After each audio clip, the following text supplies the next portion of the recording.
Welcome back. My name is Annick Lewis. I'm World President for this series. Welcome to my YouTube channel. And I'm the architect of a new global financial and work system. In our last video, we explored the foundations, the current digital economy, traditional wealth sectors, the four essential wealths: time, health, location, and finance.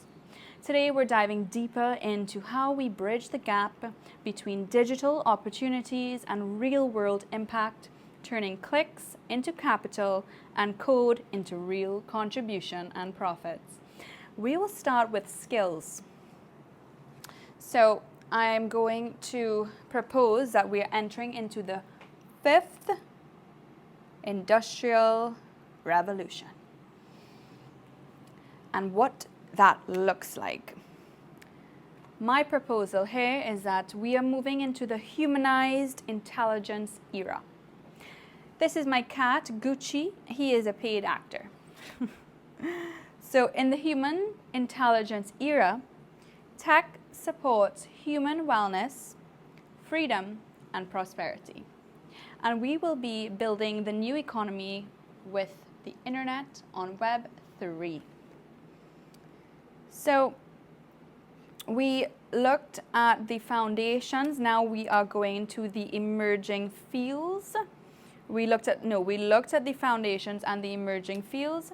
The declining roles to note of what jobs might be on decline, which gives us real world information so that we can understand how to design the new jobs. Because if we lose something, we need to replace it with something else.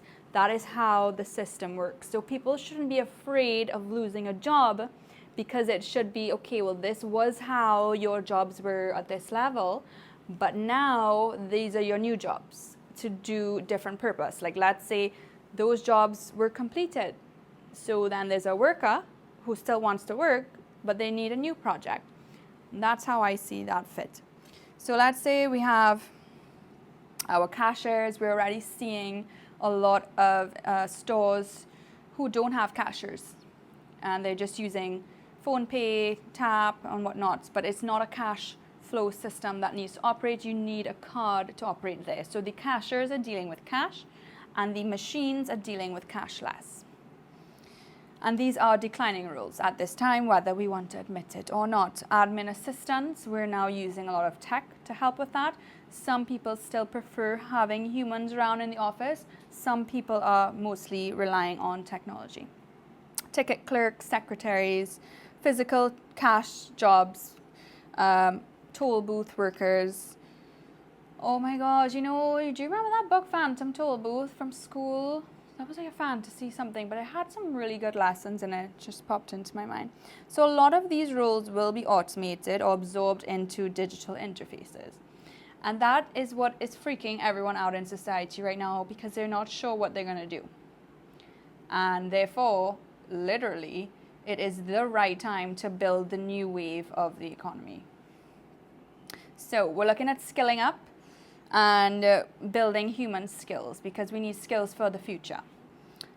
And in the old paradigm, which is like done and over, because those games, everybody got bored of them and sick of them, and everybody wants new in life, the demand skills, hard skills, are AI literacy, cybersecurity, data architecture, Web3 development. And the soft skills that are in demand are emotional intelligence, problem solving, creativity, adaptability, and learning agility. If you're lucky to be invested or in a company that you're hired with, there's a good chance part of your employee skilling system is already preparing you for this. But if not, I'm sure in the future you will get access to some of these components so that you can upskill with the rest of the corporate working world. In historical context, over the past 200 years, we had the era, the first industrial revolution, which was 1760s to 1840s. We had mechanization, factories, steam engines, and textiles. The second industrial revolution, which was in 1870 to 1914, we looked at mass production, electricity, railroads, steel, oil. In the third industrial revolution in 1970s to 2000s, we looked at the computers and the internet, and microchips and global supply were biomarkers of these. In the fourth industrial revolution in 2020s and today, this is now the time of AI, robotics, and digital finance, which is not necessarily integrated that much into society on a mass scale. It is still very new, very niche, and mostly in a bubble.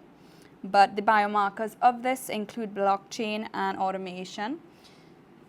I would include that there's definitely an educational component missing from here, but maybe that's aligned with computers and internet.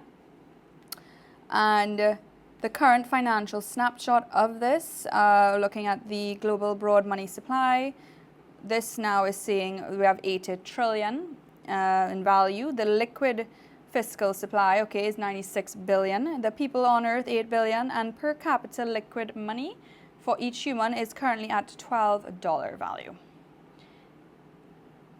Right? So the digital shift underway, the rise of digital currencies, what we are seeing, right, in terms of cryptocurrencies. And there is a big race of, what cryptocurrencies actually going to be used that will be sustainable, valuable, and a good source of a tool or metric to help move some of these systems along. You might have heard of them or seen some of this on Bloomberg. You can do your further research if you so-called desire. We also have nodes, and when it comes to point systems, a lot of the node investment packages that we are finding today give us the opportunity to build points with having our systems invested, where we would like to be able to translate a lot of these points into, let's say, agriculture, farming, whether you go to the grocery, whether that is in transport like Uber, to have tokens, travel, planes, airplanes, buying things in the physical realities, and also supporting different communities that help with getting rid of problems like sex trafficking and in a lot of the poor human conditions that a lot of humans are faced today. There are a lot of initiatives, planting trees, making the world greener, looking at sustainable development too, and using the digital concept to move in those directions for impact investing. Now, the visual of this, a visual gamified global platform, is what I see pretty much fit. And, I would like to sit down while I really go diving into this, because this is the final video of my vision of what I think is a good idea based on all of this information. And I'm happy to have your feedback. I feel like by time regulation can catch up with making any of this translatable into real world change and like making sure humanity is ready for these changes, there are things that we are looking at on a socio-psychology level in terms of are humans psychologically ready for these changes? We're talking about moms, grandmoms. We're talking about people who are not like the corporate sharks in the world who are at this high level of competition, but the normal people kind of like making a lot of the decisions. And most women are the main spenders of families. So when it comes to are most house moms and housewives ready for these sort of changes to be implemented, I think it's best that they have say in how they feel on these topics that I'm about to share with you. And to chat about it within our families, but obviously the men in our world are super amazing at business and get really fast results and are able to assimilate lots of information and make processes and systems for us. So we definitely want to make sure that there is a route of which this could be implemented in a seamless fashion, All right, so I'll sit down with you to chat with the next topic of the vision, and I'm really excited about that.